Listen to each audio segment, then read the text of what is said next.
রবিবার 24শে মে বেরিয়ে পড়েছিলাম জীবন্ত কালী দর্শনের উদ্দেশ্যে, যেটি শ্যামসুন্দরী মা রূপে পূজিতা হন। কলকাতার শিয়ালদা স্টেশন হয়ে আমরা গিয়েছিলাম। তবে আমরা আরেকটি জিনিস বুঝতে পারলাম, আপনারা এমজি রোড মেট্রো স্টেশনে নেমেও সেখান থেকে পৌঁছাতে পারেন। অবশ্যই অটো বুক করে আসতে হবে, কোনো শেয়ার গাড়ি পাবেন না।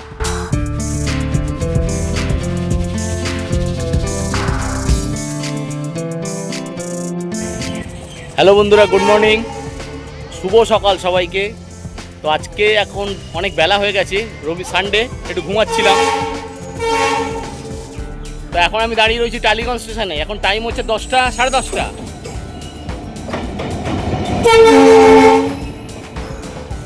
তো টালিগঞ্জ থেকে শিয়ালদা যাওয়ার জন্য 10টা 3-এর যে ট্রেনটা ছিল, তো সেটা একটু লেট করে 10টা 15 নাগাদ ঢুকলো, কিন্তু তাও আমরা ধরতে পারলাম না, দেরি হয়ে গেল।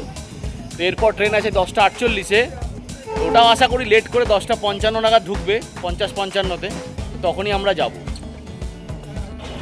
এই যে শিয়ালদা উত্তর গেটে আসতে হবে আপনাকে। শিয়ালদা উত্তর গেট দিয়ে বেরিয়ে কিন্তু এই শ্যামসুন্দরী মন্দিরে যাওয়ার রাস্তা এখান দিয়েই যাওয়া যায়। শিয়ালদা স্টেশনের বাইরে আমরা একটা অটো জিজ্ঞাসা করলাম, ও যে রিজার্ভ করে যাবে, 100 টাকা চাইছে। তো আমরা একজনকে জিজ্ঞাসা করলাম, বললাম এই যে বাজারের ভেতর থেকে দেখতে পাচ্ছেন, এই যে বাজারের ভেতর থেকে গলি যে রাস্তাগুলো, এখান থেকে কিন্তু বললো 10 থেকে 12 মিনিট লাগবে। এরকম অলিগলি একটু জিজ্ঞাসা করে করে চলে আসতে হবে। ওই গলি দিয়ে বেরিয়ে এসে এখানে এমজি রোডে পড়লাম। এমজি রোডে এখানে দেখতে পাচ্ছি সুরেন্দ্রনাথ কলেজ।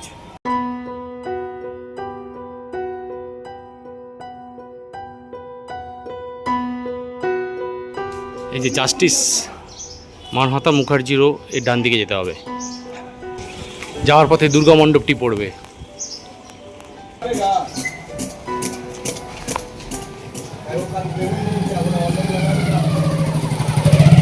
এই যে রাস্তা দিয়ে এসে, এই যে ট্রাম লাইনের রাস্তা, এটা হচ্ছে সূর্য সেন স্ট্রিট। এখান থেকে আমরা বাঁদিক নেব। এই যে বাঁদিক নেব, এখানে এসে দুটো রাস্তা ভাগ হচ্ছে, একটা বাঁদিকে এই যে রাস্তা যাচ্ছে, আর এই যে করুণাময়ী মিষ্টান্ন ভাণ্ডার, এখান থেকে আমরা ডান দিকে রাস্তাটা ধরবো। এই রাস্তাটার নাম হচ্ছে বৈঠকখানা রোড। এই বৈঠকখানা রোড ক্রস করে আমরা চলে এলাম এপিসি রোড। বাঁদিক যেতে হবে আমাদের, তাই আমরা বাঁদিক যাব। এটা হচ্ছে কার্তিক বোস রোড। এই বন্ধুরা, আমরা পৌঁছে গেছি শ্যামসুন্দরী মায়ের মন্দির। ওই যে মন্দির দেখা যাচ্ছে ওখানে, এই যে মা শ্যামসুন্দরী মায়ের মন্দির। আর এই মন্দিরের চারপাশে কিন্তু ডালার দোকান বসেছে। এই যে ডালার দোকান এখানে রয়েছে অনেকগুলো, এখানেও রয়েছে দেখছি ডালার দোকান। দেখি একবার কত করে ডালা। ও ডালা রয়েছে 51 টাকা, 101 টাকা, 151 টাকা। আমাদের তাহলে একটা 51 টাকায় ডালা নেওয়া হোক।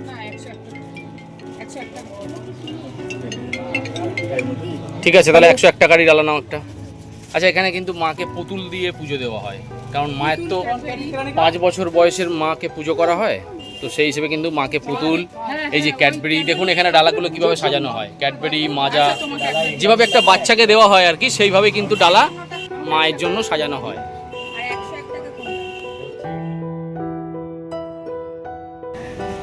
এটা 151 টাকার কিন্তু এই ডালিটা পড়েছে আমাদের। এই যে লাইনে যেতে যেতে এটা দেখতে পেলাম রাধাকৃষ্ণর একটি পাথরের মূর্তি, খুব সুন্দর কিন্তু মূর্তিটি দেখুন।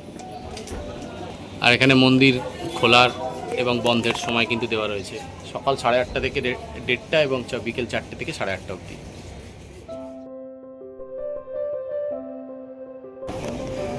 এখানে দেখছি রাধাকৃষ্ণের চরণে সব আতপ চাল দিয়ে গেছেন এখানে। বন্ধুরা, আজকে যেহেতু শনিবার, সানডে, তো আজকে মন্দির কিন্তু ফাঁকাই আছে, খুব কমই লাইন পড়েছে।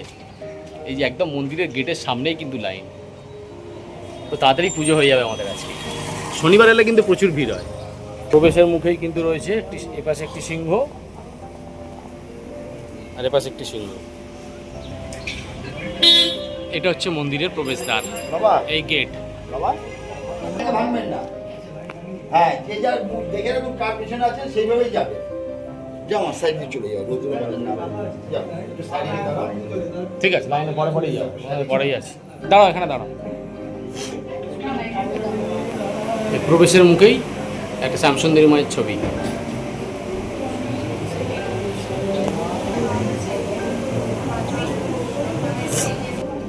মন্দিরের ভেতরে কেন সব মানত করে গেছে দেখছি।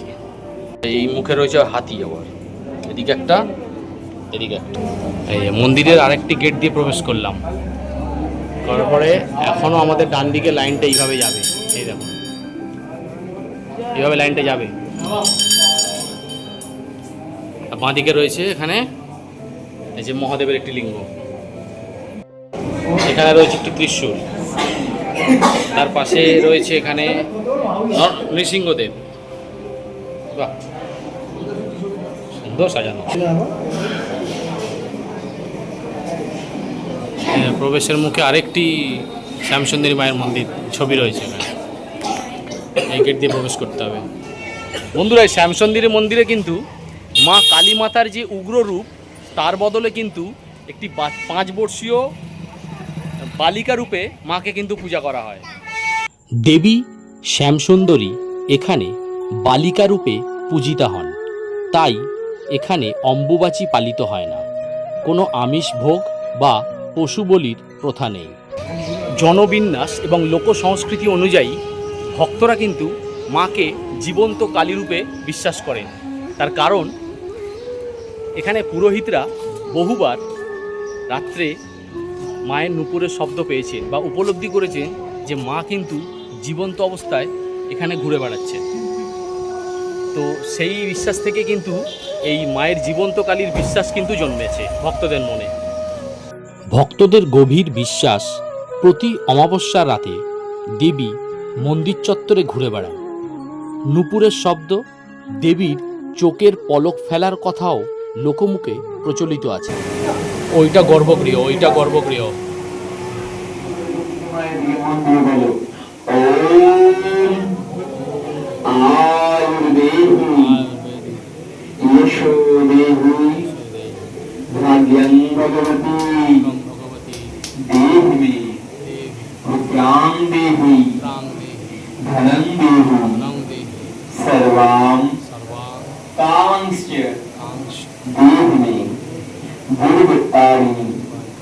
दुर्गेतं सर्वाशुभ निवारिणी धर्मार्थ मोक्षदे देवी नित्यंगी वरदाभव काली काली महाकाली कालिके पापहारी धर्मार्थ मोक्षदे देवी नारायणी नमस्ते।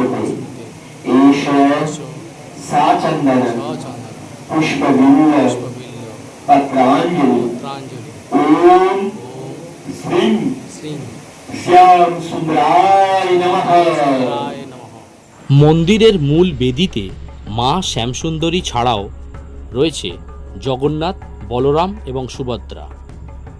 মন্দিরে প্রতিদিন বিনামূল্যে ভোগ বা প্রসাদের ব্যবস্থা রয়েছে। কথিত আছে এই মা কাউকে খালি হাতে ফেরান না। প্রতি অমাবস্যায় মায়ের গর্ভগৃহে কিন্তু কোনো আলো জ্বলে না, একদম অন্ধকার থাকে। একটি মাত্র ঘিয়ের প্রদীপ জ্বালিয়ে কিন্তু মায়ের বিশেষ আরাধনা করা হয়। বন্ধুরা, আমাদের পুজো দেওয়া হয়ে গেছে কিন্তু শ্যামসুন্দরী মায়ের মন্দিরে। আমরা এই রাস্তা দিয়ে এসেছি, এই রাস্তা দিয়ে এলাম, কিন্তু এবার পুজো দিয়ে আমরা এই রাস্তা দিয়ে যাবো। গিয়ে আমরা এমজি রোড মেট্রো স্টেশনে গিয়ে ওখান থেকে মেট্রো ধরে কিন্তু আমরা রবীন্দ্র সরোবর চলে যাব। আপনারা কিন্তু প্লিজ কমেন্ট করে জানাবেন যে ভিডিওটা আপনার কেমন লাগলো।